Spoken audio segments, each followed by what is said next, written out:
शुद्ध स्वर्ण रुचिं शुद्ध भावभूषा कलेवरं सच्चिदानंद षण्डांगं करुणामृत वर्षिणं शशांकाजुत शंकाशं वराभयलसत्कर शुक्लांबरं धरं देवं शुक्लमल्लानुलेपनं शिष्यानुग्रह संधानं शिष्यानुग्रह संधानं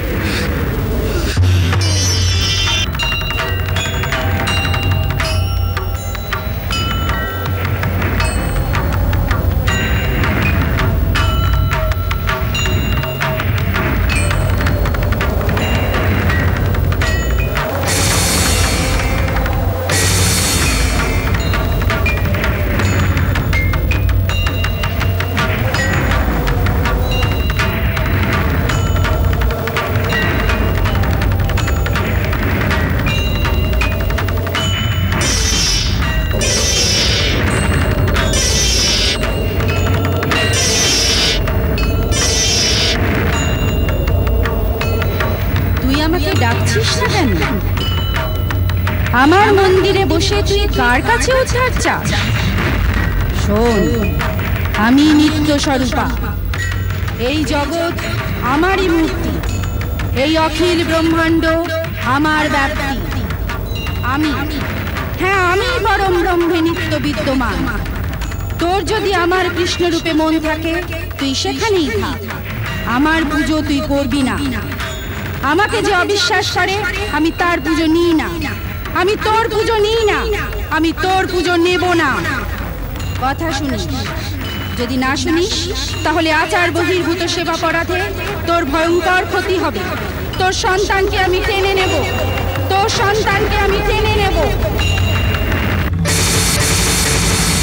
কি বললি? কি বললি তুই? কি বললি? এ আমি কি শুনলাম? এ কি ভয়ঙ্কর অভিশাপ! ঠাকুরমশাই, কি হয়েছে? ঠাকুরমশাই, কি হয়েছে? শরীর খারাপ লাগছে নাকি?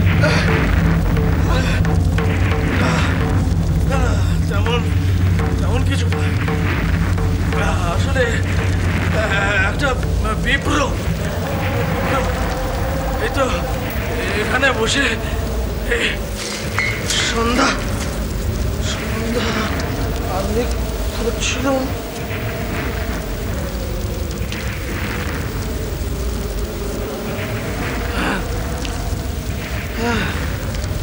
সন্ধে আহ্নিক করছিল, হঠাৎ কিরকম যেন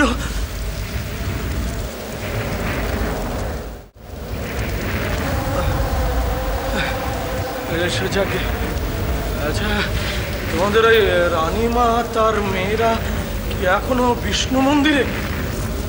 আগে না, তারা তো কুঠি বাড়িতে ফিরে গেছেন। তাহলে আমি ওখানেই যাই, বুঝলে? হে কৃষ্ণ, দীনবন্ধু, জগৎ পালক, দীননাথ, আমায় রক্ষা করো, আমায় রক্ষা করো, আমায় রক্ষা করো।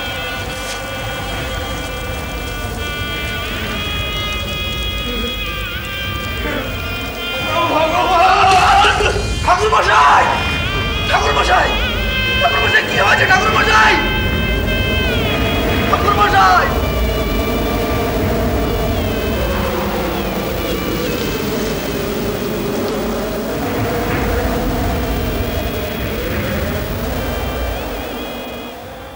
না দেওয়ান মশাই, জমিদারির কাগজপত্র আমাকে আর দেখাবেন না। আপনি আছেন, জামাইরা আছেন, ওসব আপনারাই বুঝুন।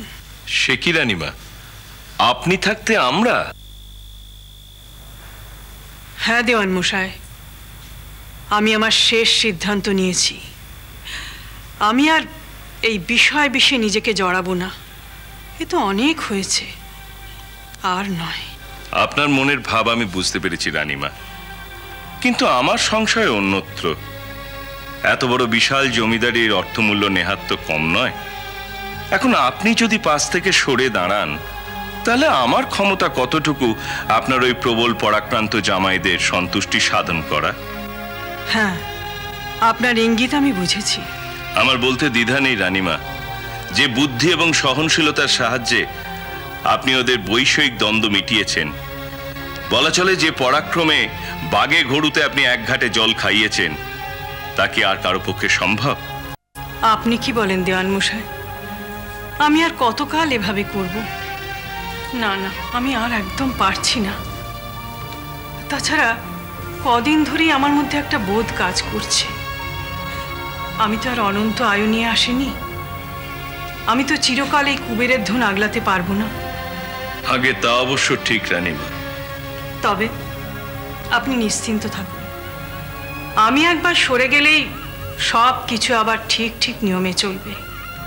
বেশ, আপনি যখন মনে মনে সবকিছু স্থির করে ফেলেছেন, তবে রানীমা আপনার কাছে আমার একটা অনুরোধ আছে।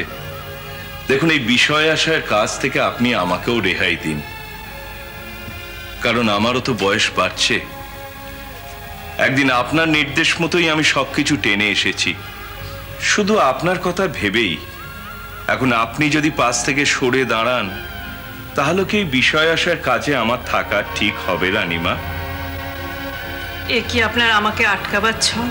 না না, এই আপনি কি বলছেন রানীমা? আপনারা যে যাই বলুন না কেন, আমি আমার সিদ্ধান্ত নিয়ে ফেলেছি। আমি আমার অষ্টপ্রহর মায়ের মন্দিরে আর ধর্মকর্মের মধ্যেই কাটাবো। তাতে বিষয় আশা থাকলে থাকবে, আর না থাকলে না থাকবে। রানীমা, আপনি আমাকে ভুল বুঝবেন না। আপনার পরমার্থ লাভের পথে আমি কোনো বাধা সৃষ্টি করতে চাই না। বেশ, আপনার যা ইচ্ছে আপনি তাই করবেন, সবটাই আপনার অভিরুচি। আমি আসি মা।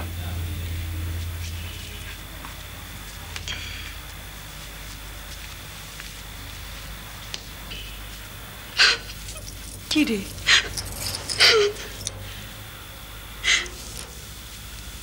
তুমি কেন এমন করছো মা? কাল তো আমার সঙ্গে মন্দিরে গেলি, বলতো মন প্রাণ ভরে গেল কিনা? আমি আর পারছি না রে পদ্ম। হাতের কাছে জগন্মাতার এমন মন্দির থাকতে আমার কি এখানে মন বসে? অনেক তো হলো সেই তোর বাবা চলে যাওয়া থেকে, আর আমি পারছি না পদ্ম, আমি আর একদম পারছি না। এবার আমাকে রেহাই দে। তুমি কি বলছো মা? মা যে কি টানে আমাকে টেনেছেন সে বোঝাবার ক্ষমতা আমার নেই। কেন? কিসের টান মায়ের? তুমি তো তার প্রতিষ্ঠা করে দিয়েছো, তোমার দায়িত্ব খালাস। তাই কি রে, মা কি আমার গলগ্রহ? শোন পদ্ম, দক্ষিণেশ্বরের মন্দির জানবাজার রাজবাড়ির নিছক কীর্তি নয়, জমিদারির বৈভব বা কুলবংশের ঢাকঢোল পেটাবার জন্য এ মন্দির তৈরি হয়নি। ইতিহাসে রানী রাসমণি নামে বিখ্যাত হয়ে থাকবো এই বাসনাতেও আমি এই মন্দির তৈরি করিনি। এই মন্দির বাঙালির ধর্ম, সমাজ, স্বদেশবোধের এক মিলন মাত্রা। এই তুই কি রে? মাধব বলল তুই নাকি নদীর ধারে সব কি প্রাণায়াম যোগ ফোগ করছিস, তো আমি ওখানে গিয়ে না পেয়ে তো এসব কি রে? রামশিলা, হনুমান, ভগবান। জয় রঘুবীর, জয় হনুমান, জয় রঘুবীর, জয় হনুমান, জয় রঘুবীর, জয় হনুমান।